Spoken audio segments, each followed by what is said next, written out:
جمعے کے خطبے میں ہم سب ایک اعلان سنتے ہیں، الا لا ایمان لمن لا محبت لا، سنا ہے نا؟ مانا پتہ ہے؟ اچھا یہ بھی بڑا مسئلہ ہے، ہر جمعے خطبہ سنتے ہیں، بچپن سے سنتے آ رہے ہیں، سر جھکا کے سن رہے ہوتے ہیں، پتہ ہی نہیں امام صاحب کیا کہہ رہے ہیں، تقریباً آدھا خطبہ تو یاد بھی ہو گیا ہوگا آپ کو، لیکن مانا نہیں پتہ، نہ پوچھنا ہے، اتنی دیر میں تو حساب ہو جاتا ہوگا تھوڑا سا دکان کا۔ اللہ کے بندوں، کبھی تو امام صاحب کو کہو جس کا ترجمہ دے دے، میں یاد کر لوں تاکہ آپ ہر جمعے بیان کریں تو میں سنوں تو اسی کیا کہہ رہے ہیں، بس سر جھکا کے سن رہے ہوتے ہیں۔ اب سنو یہ کیا ہے، 3 بار کہتے ہیں امام صاحب، الا لا ایمان لمن لا محبت لا، الا لا ایمان لمن لا محبت لا۔ مانا کیا ہے اس کا؟ اس کا مانا یہ سن لو، اس کا ایمان نہیں جس کے دل میں نبی پاک سے محبت نہیں۔ کمپلیشن آف ایمان کب ہوتی ہے؟ سرکار دو عالم علیہ السلام سے سچی محبت ہو جائے، سب سے زیادہ پیار آقا سے ہو جائے۔ اچھا ایک بڑا لاجیکل کوسچن ہے کہ یار محبت ہوتی نہیں ہے، محبت کوئی کر نہیں سکتا، محبت ہو جاتی ہے۔ کوئی کسی کو کہے اس سے فلاں سے محبت کرو، بعض اوقات بھائی زندگی پر ساتھ رہتے ہیں مگر محبت نہیں ہوتی۔ محبت تو خود ہی ہوتی ہے، بندے کے اندر کوالٹی ہوتی ہے جس سے محبت ہوتی ہے، زبردستی کسی سے پیار نہیں ہو سکتا، ٹھیک ہے نا؟ آپ کا یار دونوں آپ آج سے ایک دوسرے سے محبت کرنے لگ جاؤ، بھائی ایسے کیسے ہوگا؟ میرا دل اس کی طرف راغب ہوگا تو میں پیار کر لوں گا، تو میں محبت کر لوں گا۔ اٹس ناٹ میرے اختیار میں نہیں ہے کہ میں آپ کے کہنے پر کسی سے پیار کر لوں۔ تو ہو سکتا ہے کسی کے ذہن میں سوال آئے کہ جناب یہ کیسا حکم ہے کہ نبی پاک سے محبت کرو اور محبت بھی سب سے زیادہ کرو؟ تو محبت تو خود سے ہی ہوتی ہے، محبت ڈیلیبریٹلی نہیں کی جا سکتی، انڈیلیبریٹلی ہو جاتی ہے، بغیر دانستہ ہو جاتی ہے۔ تو اب تو یہ کوسچن کریٹ ہو گیا، تو چلو آج ایک اور پیرائے میں سمجھتے ہیں کہ کسی انسان سے محبت ہوتی کیوں ہے۔ What is the reason to be in love any body?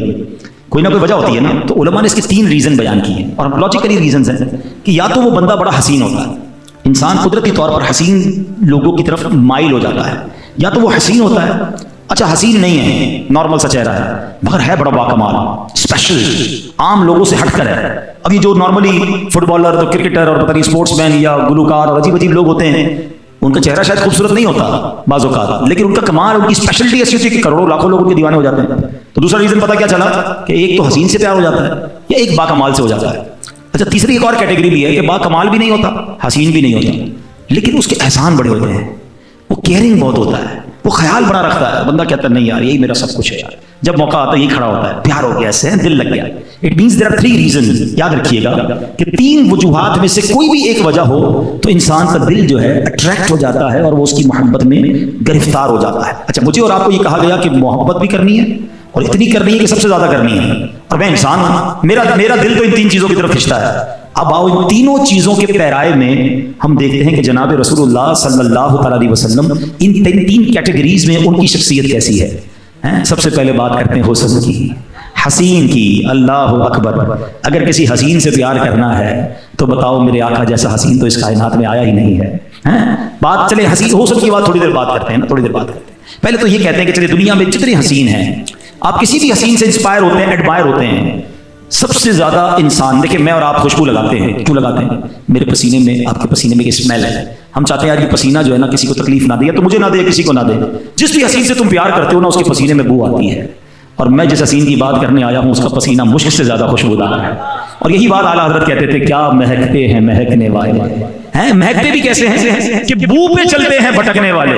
میں ابھی بیان کر کے آیا ہوں، جب ہم بیان کر کے نکلے تو لوکیشن تھی، لوکیشن کھولی اور ہم سیدھا گھر پہ آ گئے۔ بڑا آسان ہو گیا، پہلے بڑا مشکل تھا کہ بھائی ذرا فیڈرل ایریا میں جانا، فلاں ہاسپٹل کے بعد سیدھی گلی میں، پھر 2 گلیوں کے بعد الٹی گلی میں، پھر ایک کھمبا نظر آئے گا، پھر لال کلر کا گیٹ نظر آئے گا، ڈھونڈ کے حال برا ہو جاتا تھا آج سے 2-4 سال پہلے۔ اب جب سے لوکیشن آئی ہے کسی سے پوچھنا بھی نہیں ہے، سیدھا بندہ گھر پہ پہنچ جاتا ہے، ٹھیک ہے نا، یہ آسانی ہو گئی۔ اچھا میرے صحابہ کے پاس بھی بڑا لوکیشن سسٹم تھا، اس زمانے میں بڑا نیویگیشن سسٹم تھا۔ ان کو جب نبی پاک کو تلاش کرنا ہوتا تھا نا، گلی کے کنارے کھڑے ہوتے تھے، خوشبو بتاتی تھی آقا یہاں سے گزر کر گئے ہیں، کیسا پسینہ کہ گلیاں مہک جایا کرتی۔ اللہ اکبر، 1400 سال پہلے تو مہکی تھی، ارے آج بھی کسی کو مدینے لے جاؤ، عاشق رسول ہو، اس کی آنکھوں پہ پٹی باندھ دو، وہ ہوا سونگ کر بتا دے گا یہ فضائیں اور ہیں، یہ ہوائیں اور ہیں، یہ خوشبو بتاتی ہے کہ کوئی گزر کر گیا ہے۔ شاعر کہتے ہیں نا، عرصہ ہوا طیبہ کی گلیوں سے وہ گزرے ہیں، اس وقت بھی گلیوں میں خوشبو ہے پسینے کی۔ ہے کوئی ایسا حسین جس کا پسینہ ایسا ہو؟ اور حسن کی تو کیا بات ہے۔ دیکھیں ایک بات یاد رکھیے گا، کائنات میں سب سے زیادہ حسین اللہ نے کسی کو نبی پاک کی آمد سے پہلے بنایا نا، تو وہ حضرت یوسف علیہ السلام۔ ایسا حسن کیسا تھا، قرآن میں ان کے حسن کا ذکر ہے۔ ان عورتوں نے، ہوا کیا کہ زلیخا وہ ملکہ تھی، حضرت یوسف سے محبت کرنے لگی، اس کی سہیلیوں نے کہا تم ملکہ وہ غلام، تم ان سے محبت کرتی ہو؟ اس نے کہا ٹھیک ہے، ان سب کے ہاتھ میں پھل دیا، چاقو پکڑا دیا، اور کہا جب یہ تمہارے سامنے آئے تو اس پھل کو کاٹنا. جب وہ قریب سے گزرے آپ کا حسن ایسا تھا کہ عورتوں نے پھل کاٹتے کاٹتے اپنی انگلیاں بھی کاٹ دی. اور یہ قرآن میں ذکر ہے کہ جب عورتوں نے یوسف کو دیکھا اس کی بڑائی بولنے لگی اور اپنے ہاتھ کاٹ لیے اور بولی اللہ کو پاکی ہے, یہ تو جنس بشر سے نہیں, یہ تو نہیں مگر کوئی معزز فرشتہ, یہ تو فرشتے جیسے دکھتے, اتنا خوبصورت چہرہ. ان کی انگلیاں کٹ گئیں. اللہ اکبر. حضرت یوسف علیہ السلام کے حسن کے بارے میں آتا ہے حضرت یوسف کو حسن و جمال کا ایک حصہ عطا ہوا اور نبی پاک علیہ السلام کو پورا حسن عطا کر دیا گیا. جیسا کہ علامہ جلال الدین سیوطی شافعی رحمۃ اللہ تعالی ذکر کرتے ہیں کہ حضرت یوسف علیہ السلام کو تمام انبیاء و مرسلین میں بلکہ تمام مخلوق سے بڑھ کر حسن عطا کیا گیا, مگر ہمارے نبی علیہ السلام کو ایسا حسن و جمال عطا کیا گیا کہ جو پہلے کسی کو عطا نہیں ہوا, بعد میں کسی کو عطا نہیں ہوا. بلکہ سنو, بی بی عائشہ صدیقہ فرماتی ہیں کہ اگر زلیخا کو ملامت کرنے والی عورتیں جناب رسول اللہ کی نورانی پیشانی دیکھ لیتی تو ہاتھوں کو کاٹنے کی بجائے اپنے دلوں کو کاٹنا پسند کرتی. اعلیٰ حضرت کہتے ہیں حسن یوسف پہ کٹی مصر میں انگشت زنا.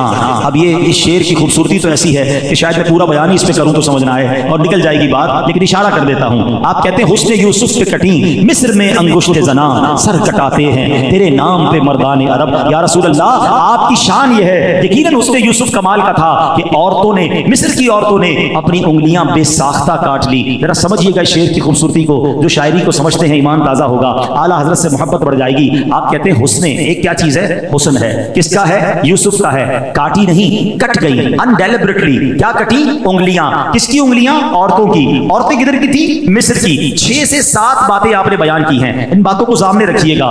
اس نے یوسف پہ کٹی مصر میں انگشت زنا, 6 باتیں آپ نے بیان کر دی. مگر آپ کہتے ہیں حضور وہاں تو حسن تھا, یہاں تو صرف نام ہے.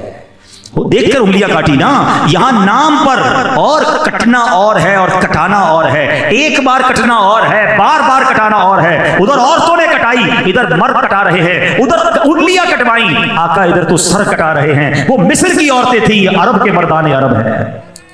کیا بات ہے میرے آقا کے حسن کی یا رسول اللہ صلی اللہ تعالی علیہ وسلم. اچھا حسن کیسا؟ یہ تو نبی پاک علیہ السلام کا حسن صحابہ نے بھی دیکھا نا. انہوں نے کیا بیان کیا؟ حضرت برا بن عازب رضی اللہ عنہ فرماتے ہیں کان رسول اللہ احسن الناس وجہا واحسنہ خلقا.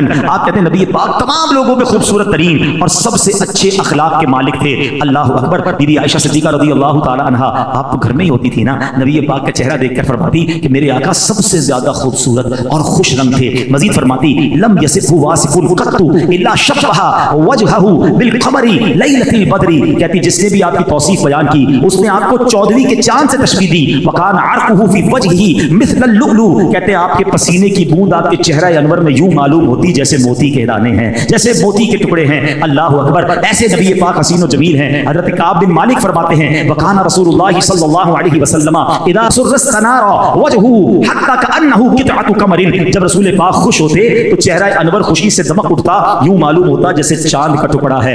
اصل میں شاعروں کے لیے مثال دینے کے لیے چاند کے علاوہ کوئی چیز ملتی نہیں, ورنہ سچی بات یہ ہے چاند کی طرح ان کو ہم کہیں تو مجرم ہیں, کیونکہ ان کی چوکھٹ پر چاند خود سوالی ہے. آقا علیہ السلام تو وہ ہیں کہ جدھر اشارہ فرما دیتے ادھر چاند گھوم جایا کرتا. حضرت عباس یہ نبی پاک کے مبارک چچا ہے.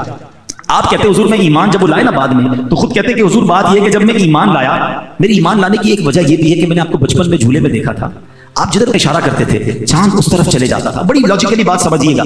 آپ کے میرے کبھی چاچا تایا دادا بزرگ آئے اور آ کر کہیں ہماری جوانی میں یا ہماری بڑی عمر میں کہ بیٹا تم بچپن میں یہ کرتے تھے. ماننا پڑتا ہے, ہمیں تو یاد نہیں ہوتا ہم بچپن میں کیا کرتے تھے. بعض اوقات ہماری شرارتیں بتاتے ہیں, ہم شرمندہ بھی ہو جاتے تھے کہ تم تو یہ کرتے تھے. ہم کہتے اچھا بابا آپ کو پتا, ہمیں کیا پتا. نبی پاک سے حضرت عباس کہتے ہیں حضور آپ جب جھولے میں تھے, کتنی چھوٹی عمر ہے, اب جدھر اشارہ فرماتے چاند ادھر چلا جاتا. اب نبی پاک نے یہ نہیں فرمایا کہ چچا مجھے کیا معلوم بچپن میں کیا ہوتا تھا. سنو نبی پاک نے کیا فرمایا کہ حضور فرماتے ہیں میں چاند سے باتیں کرتا تھا, وہ مجھے رونے سے منع کرتا تھا, اور جب چاند عرش کے نیچے سجدہ کرتا تو میں اس کی آواز سنتا تھا. آقا چاند کے سجدے کی آواز سنے, امتی درود پڑھے تو کیوں نہ سماعت فرمائیں. دور و نزدیک کے سننے والے وہ کان لالے کرامت پہ لاکھوں سلام. نبی پاک کے حسن پر بہت ساری باتیں ہو سکتی ہیں, مگر سبحان اللہ ایک حدیث بیان نہ کریں تو بات پوری نہیں ہوتی. حضرت جابر بن سمورہ, 14ویں رات کا چاند تھا, اندھیری رات ہوتی ہے. اب دیکھیں جب گاؤں ولیج میں جائیں تو چاند بھی بڑا پیارا لگتا ہے, تارے بھی بڑے پیارے لگتے ہیں. اب تو لائٹیں وغیرہ شہر میں ہوتی ہے, ہمیں چاند اور تاروں کی اتنی خوبصورتی نظر نہیں آتی, مگر ولیج کے اندر, گاؤں کے اندر, اب وہ ریگستانی علاقے تھے, لائٹنگ تو اس زمانے میں تھی تھی نہیں. کہتے ایک رات میں نکلا 14ویں رات کا چاند چمک رہا تھا اور میں نے اچانک دیکھا کہ نبی پاک بھی جلوہ فرما تھے. میں کبھی چاند کو دیکھتا کبھی آقا کو دیکھتا, پھر چاند کو دیکھتا پھر نبی پاک کو دیکھتا, پھر چاند کو دیکھتا پھر میرے آقا کو دیکھتا. حضرت جابر کہتے واللہ میرے آقا 14ویں رات کے چاند سے زیادہ خوبصورت ہے. ہائے ہائے ہائے ایسا تجھے خالق نے طرحدار بنایا, یوسف کو تیرا طالب دیدار بنایا, کونین بنائے گئے سرکار کی خاطر, کونین کی خاطر تمہیں سرکار بنایا.